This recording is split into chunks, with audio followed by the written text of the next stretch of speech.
The ayes are 11, the noes are 112. The motion is lost.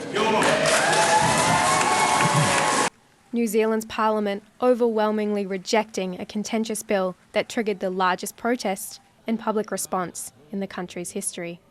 Introduced by the right-wing ACT Party, a member of the ruling coalition, the bill sought to redefine New Zealand's founding agreement, signed in the 19th century between the Indigenous Māori peoples and the British Crown. It was meant to establish British law in the country while recognising Māori land rights. But the Act argued the way it's been interpreted has given Māori preferential treatment in society. Some critics say that the debate is divisive. Well, I say it has revealed the division. I say it's revealed a sizable minority of New Zealanders who oppose equal rights, liberal democracy and treating each person with the same basic dignity. ACT says their proposed bill would have evened the playing field, redefining the role of the founding treaty and emphasising the rights of all New Zealanders. But few agreed with them, and the bill faced opposition from the start, both from within Parliament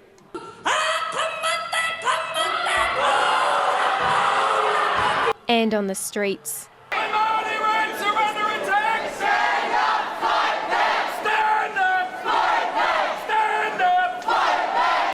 For the Māori, the proposed bill was a harsh reminder of historic injustice. Now numbering some 900,000, the Indigenous group makes up 17% of the country's population. They've been here since the 13th century, and in their version of the founding treaty, called Te Tiriti, the Māori have the right to self-governance, to own their own land and use their natural resources, agreements that were repeatedly ignored by the Crown.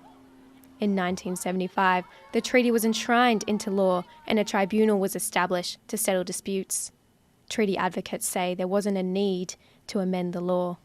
And for decades now, the principles of the treaty has been the way that decision makers have been required through law to honour Te Tiriti. And I've spent 20 years as a lawyer doing cases related to that. The bill could have rolled back decades of progress.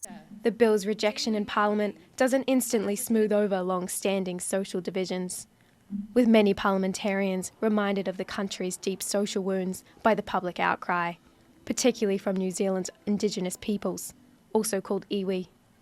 I felt so much shame and so much sadness in many of those submissions as we had iwi come and talk to us, some so angry they were shaking. They couldn't even articulate the trauma that this whole process has rehashed. With the threat of ACT's bill now passed, many here see this as an opportunity to reaffirm the treaty's significance and the rights it gave to Māori, rights they fear could still be taken away from them. Ryan Wu and Lauren Pattemore for TaiwanPlus.